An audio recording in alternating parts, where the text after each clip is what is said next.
जिस चीज की मांग बढ़ेगी और आपूर्ति कम होगी तो उस चीज का प्राइस बढ़ जाएगा, है ना। क्योंकि उसको, जी उस चीज को जो बेचने वाला आदमी है उसको तो मालूम हो रहा है, जो वहां पे बेचने वाला जो व्यापारी है उसको तो मालूम है कि पीछे से तो मिल नहीं रही है ये चीज मुझे, पीछे से नहीं मिल रही है, मतलब आपूर्ति शॉर्ट हो रही है और मांगने वाले ज्यादा लोग खड़े हैं। तो ये उसको, ये सबसे पहले उसको मालूम चल जाता है,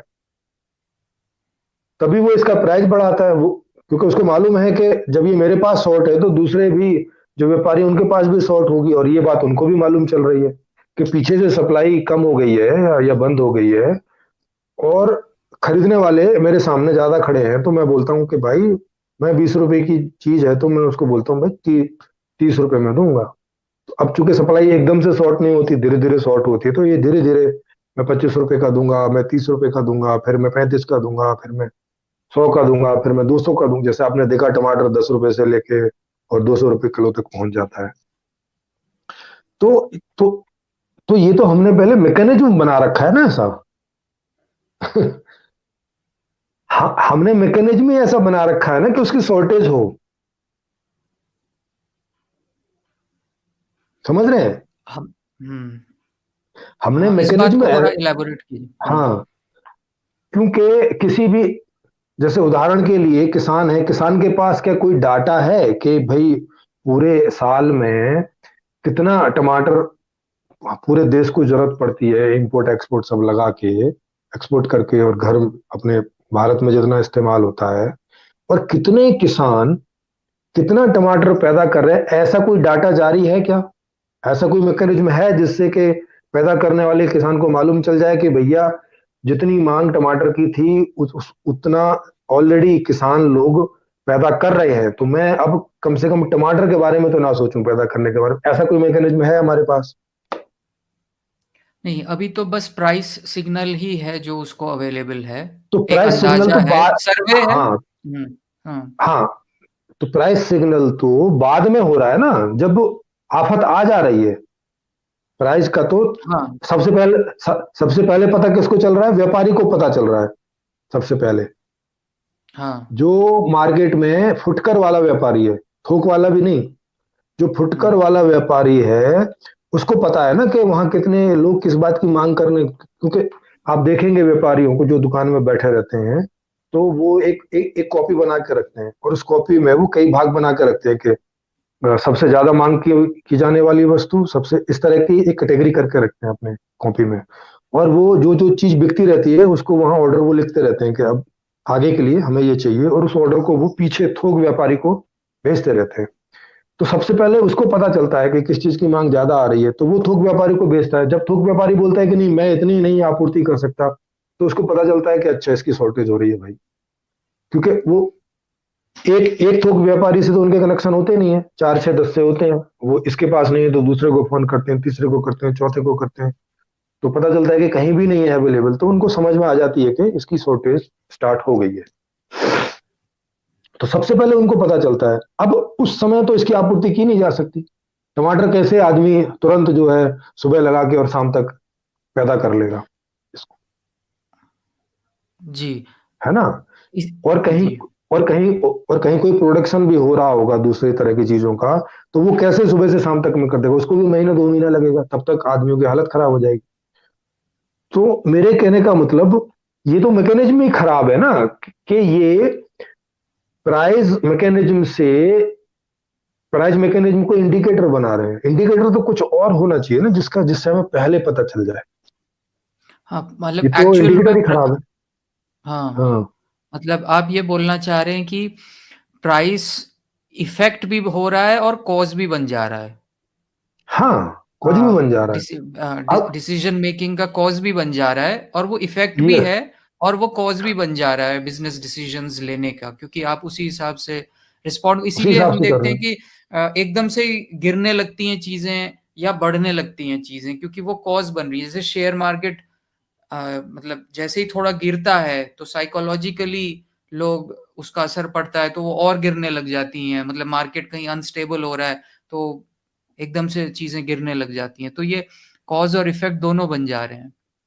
हाँ, तो ये और कोई सही मैकेनिज्म तो नहीं हुआ ना फिर। इसको इसको हम आइडियल मैकेनिज्म कैसे बोलें, क्योंकि ये तो प्रॉब्लम खड़ी कर रहा है, सॉल्यूशन तो कोई दे नहीं रहा।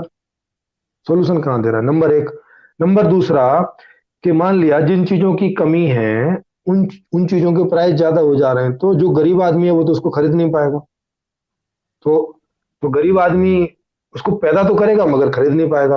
माने गरीब आदमी सड़क तो बनाएगा मगर उस पर चल नहीं सकेगा, वाहन वाहन बनाएगा मगर वाहन खरीद नहीं सकेगा। माने वो उसका प्रोडक्शन तो करेगा मगर उसका एंजॉय नहीं प्राप्त कर सकेगा। तो ये जो इन्होंने मैकेनिज्म लिया है, इससे इससे कुछ भी तो सॉर्ट आउट नहीं हो रहा है।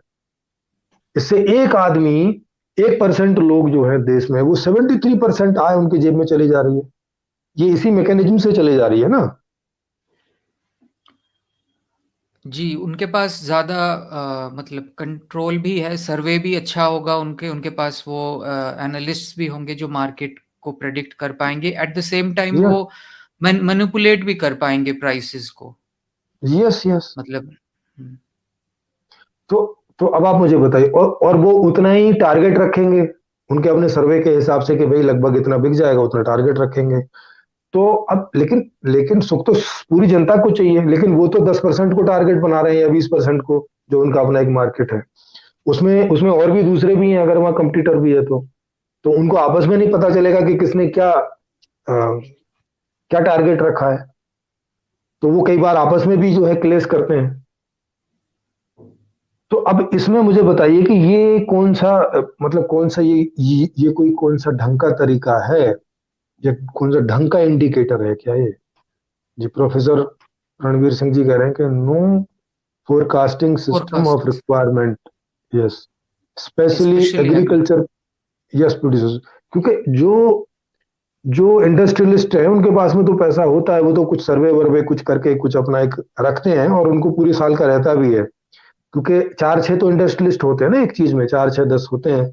तो उनको आइडिया हो जाता है। अब किसान तो भाई लाखों की संख्या में है ना। वहां तो कोई भी ऐसा प्लेटफॉर्म नहीं है कि जो उनको पता चले कि भाई पूरे साल में टमाटर की इतनी मांग, गेहूं की इतनी मांग, मक्का की इतनी मांग, मस्टर्ड की इतनी मांग, इसकी इतनी मांग, उसकी इतनी मांग, उनको तो कुछ मालूम नहीं है।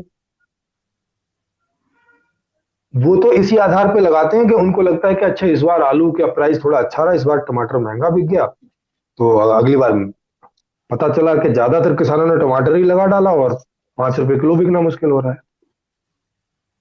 तो क्या मतलब, अब चूंकि उन्होंने टमाटर लगा डाला होगा तो दूसरी चीज नहीं बोई होगी, तो कोई दूसरी चीज शॉर्ट कर जाएगी। माने ये तो शॉर्टेज फिर चलती रहेगी ना। ये तो तरीका ठीक नहीं है, प्राइस प्राइस वाला। ये तो बहुत देरी से हमें पता चलाता है, जब हम कुछ नहीं कर सकते।